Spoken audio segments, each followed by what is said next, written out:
Good morning, everyone. My name is Katie. I'm the Care Management Coordinator at GatorCare, and today I'm presenting to you on a topic called Boost. And the focus of today's presentation is really to look at the way that we work and see if it is the most efficient way to work, see if we're maximizing our energy or if we're draining it, and see if we can make sure that at the end of the workday, we still have energy for the things in life that we really care about. Just wanted to give you a heads up that this content is based off of a book by Tony Schwartz called The Way We're Working Isn't Working. And the book looks into the behaviors that we engage in the workplace that lead to exhaustion and burnout, and how we can work more mindfully and sustainably. First up, we have this line graph, which is displaying what a lot of our work days look like. So a lot of us start the day feeling pretty energized. Maybe you're not a morning person, or maybe you didn't get a full 7 to 8 hours of sleep last night, but we usually start a day pretty motivated, pretty energized. And as the day goes on, if we don't take any work breaks, we tend to get fatigued, maybe right after lunch, like around 1 p.m. or so, you hit a slump.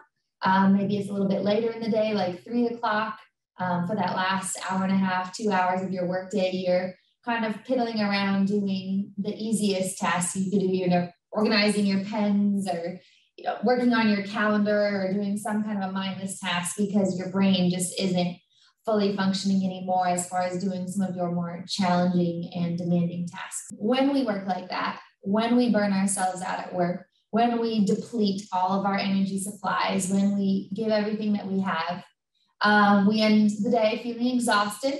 When you get home from work, maybe you just want to kick back, watch some TV, maybe eat something unhealthy. You certainly don't feel like cooking a healthy meal.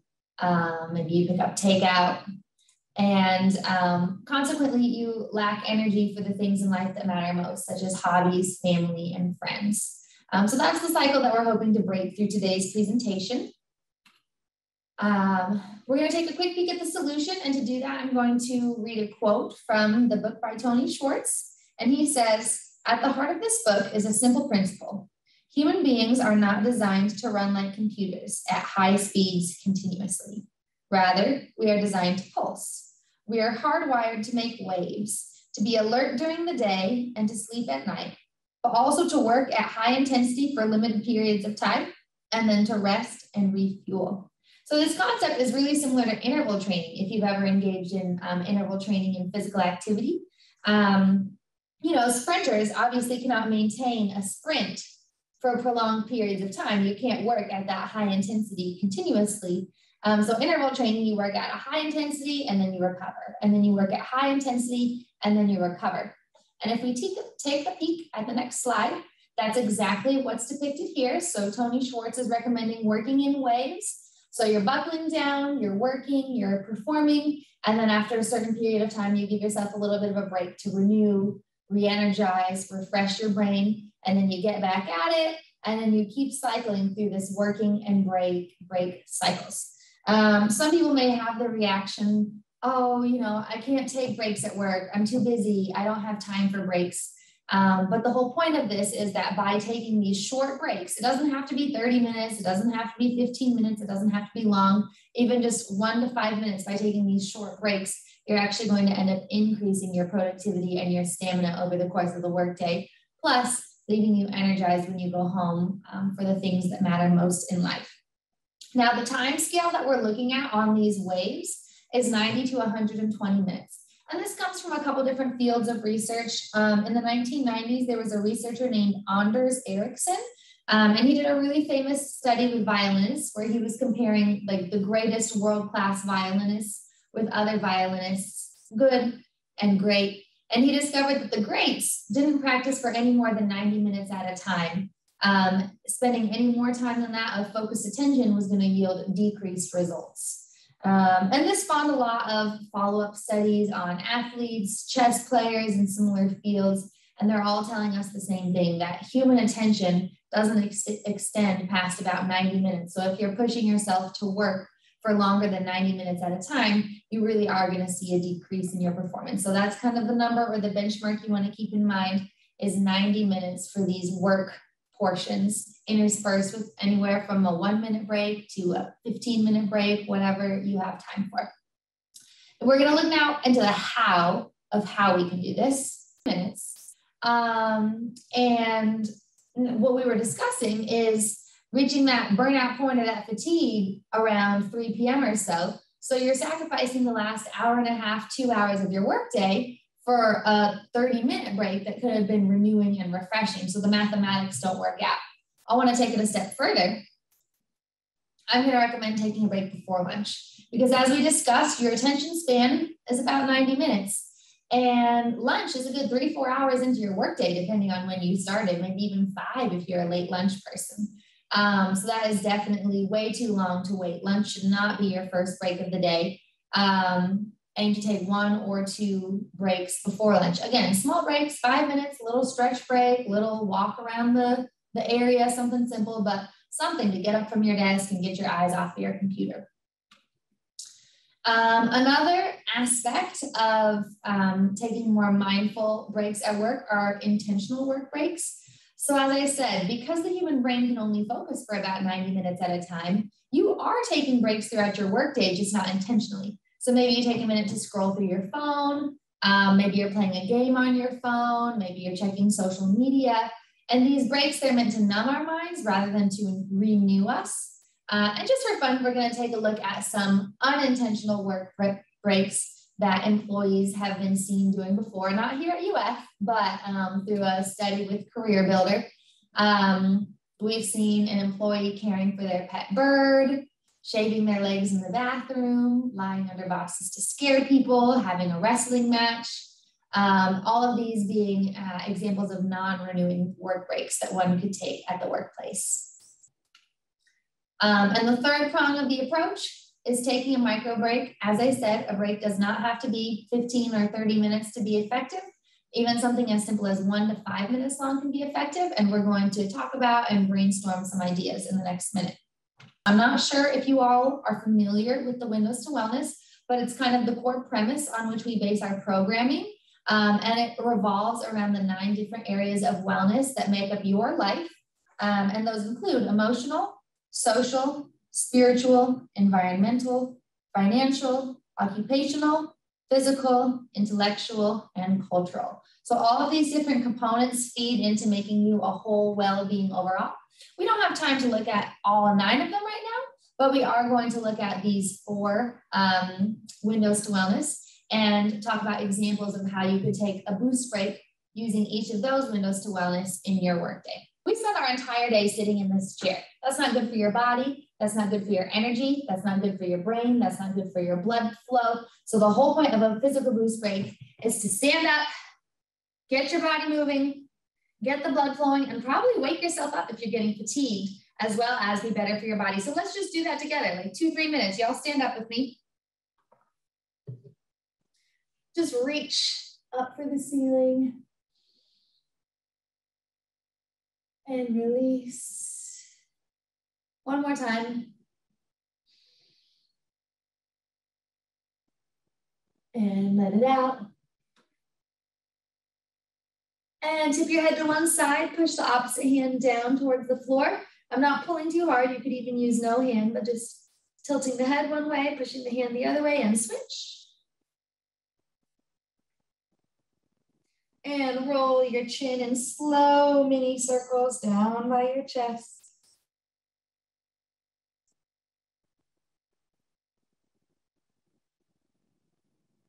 And extend backwards, chin to the sky, chest open. And for our last stretch, a torso rotation. You're always sitting facing forward. You want to make sure your spine remembers how to do this. And shake it out. And have a seat. See, that took 1 to 2 minutes, and it probably had you feeling a little more loose, can help with lower back pain. So a stretch break is a great way to take a physical boost break. Another type, going for a walk, which you guys mentioned. I've had people tell me that the weather, be it heat or rain, has been a barrier for walking this summer. And that's where walking the stairs becomes a great option. Not just taking the stairs to get somewhere intentionally, but maybe you just need 5 minutes to shake it out. Go do a couple laps up and down the staircase. That's a great strength training exercise as well as a cardiovascular exercise. And as you can see, desk exercise is another great option. Literally at your desk, in your work clothes, no equipment needed. You can do a plank, you can do push-ups, you can do all kinds of things. And if you need ideas, we offer fitness classes Monday through Thursday at noon. They're 15 minutes each. No equipment needed. Do it in your work clothes. And I'll provide you with the link for where you can find information on those classes. But that's a great option. We do yoga, strength training, etc. So hopefully everybody wrote something down, even if it's an idea that you already had, maybe make it more tangible. Like instead of just walking, maybe, okay, I want to make sure that I walk at least 3 days a week on a break. Or I'm going to, get one of those smart watches and it'll tell me every hour, time to stand up. So something to make it tangible and increase the amount of physical boost breaks you're taking during your workday. Okay, intellectual is the next window to wellness that we're going to take a look at. Intellectual boost breaks are all about utilizing a different portion of your brain than you're usually using. So maybe during your workday, it's a lot of organizing or words or logistics or that kind of thing. And maybe in an intellectual boost break, you get to tap into a creative aspect, maybe something more pictorial. I highly encourage you to actually get a physical copy of a book. I have 2 in my desk drawer. We spend all of our day looking at screens. We look at our computer screen, at our TV, at our phone. The last thing you need at work when taking a break is to look at another screen. So get a hard copy, get yourself a puzzle book, take 5 minutes, separate yourself from your computer, turn away, turn around, spend a couple minutes. And when you come back after having taken a break, your brain is going to be really refreshed and renewed. As Sandy said, coloring. Maybe you guys are aware about adult coloring books. The coloring pages look a lot like the graphic on this screen. Very soothing, very rhythmic, although you can do any kind of coloring you like. At my workplace, we actually have a giant coloring sheet that's posted on a wall, and there's a couple of markers nearby. And so anyone in the office that needs a break can pop over there and color it. So that's kind of a cool thing that we have going for the office. Reading. Again, just taking 5-10 minutes to let your mind go in a different path than what it has been in. Similarly, we have a book club through our Employee Wellness Jacksonville. So if you don't know what to read, sign up for our book club and they'll recommend a cool book every month. And daydreaming, something that we oftentimes forget to do as adults, maybe end up worrying instead, but daydream, maybe envision the future or just let your mind wander and get creative. All right, we're gonna look at 2 more boost breaks right now, a social boost, and I wanna kick it off with some science for you. So the Bank of America call centers, a few years back, were wanting to address turnover. And at the time, they had a system in place where in their call centers, the employees would take staggered breaks to ensure coverage of the phones. So they decided to give it a try, where they instead brought in a separate work team to cover one team's break, and then they could all break together and then come back to work together. And this was really popular with the employees. There was an increase in employee satisfaction and a decrease in turnover. And so Bank of America implemented it across all their call centers, resulting in $15 million worth of savings and increased productivity and decreased turnover. So, I know social boost breaks look different for each person, but clearly taking care of your emotional health is a big component of productivity and satisfaction at work. So again, a social boost break is going to look different depending on your personality, depending on, introvert, extrovert, how you operate, but there are still ways to incorporate social boost breaks for anyone. Examples including lunch with a coworker, or happy hour, or whatever it is, just try to talk about something other than work. Using meetings intentionally. So every meeting doesn't have to just start straight away with the agenda. You could interject something at the beginning of not every meeting, but some meetings to incorporate wellness. You could incorporate a stretch break or a team workout at the beginning of a meeting occasionally. August 2nd is the beginning of our plank and drink challenge. That's Monday. Every day you're supposed to be doing a plank. If you're doing the challenge for 45 seconds, a minute, what have you, see if the whole team wants to do the plank together at the beginning of your huddle meeting or what have you. That's a really great way to build camaraderie. Similarly, icebreakers. Again, this doesn't have to be every meeting, but occasionally, once a week, once every 2 weeks, throw in an icebreaker at the beginning of the meeting, a fun question to get to know your colleagues better. Team bonding, you could even intentionally schedule a whole meeting just about team bonding. And this could be once a week, once every 2 weeks, once a month, whatever works for you. And you rotate through the team who's responsible for the meeting and they plan the activity.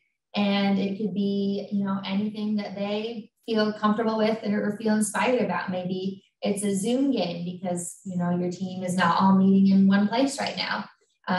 You know, maybe it is a group workout, you know, some kind of activity that you guys can do together.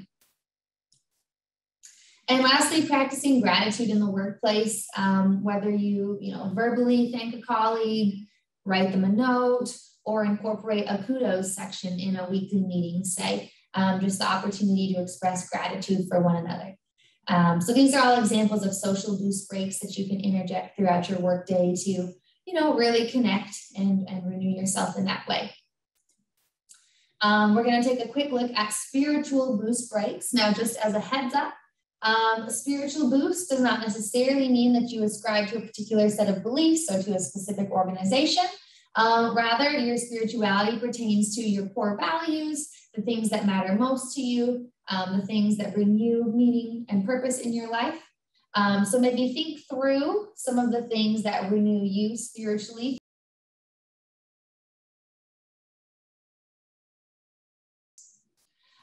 Nature, what a good one. I looked into some research studies and it's all mainly correlational rather than causational, but spending time in nature in green spaces, as they like to say, is correlated with decreased stress, anxiety symptoms, and depression symptoms, as well as improved physical health as well.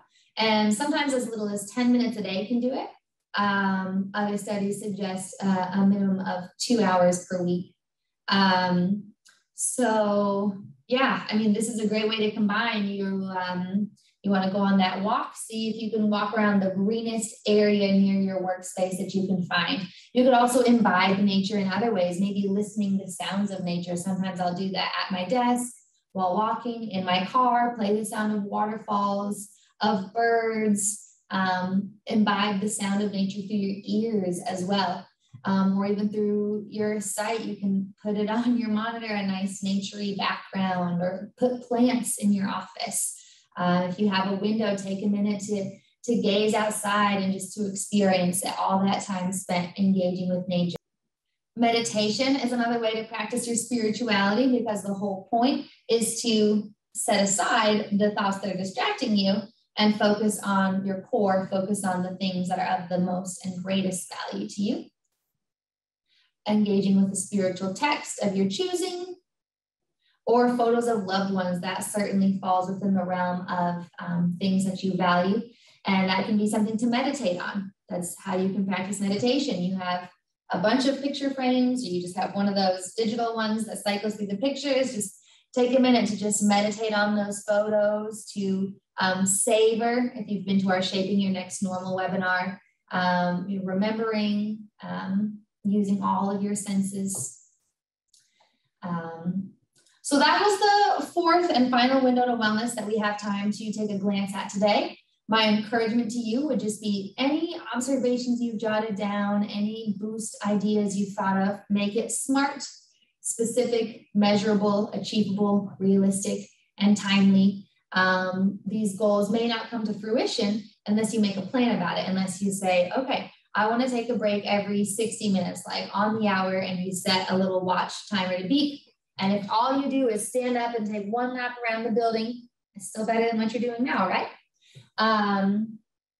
Or, again, whether it's making a recommendation to your supervisor, like, oh, what if we, added an icebreaker to our meetings? So you're going to want to make any goals SMART in order to actually put them into practice. And this website down here, GatorCare.org/SMART goals, is a really cool place where you can actually submit SMART goals to us, and we'll respond. We'll give you feedback. We'll help you think through potential barriers and obstacles, and we'll offer resources that might help you achieve those goals as well. So I definitely recommend that.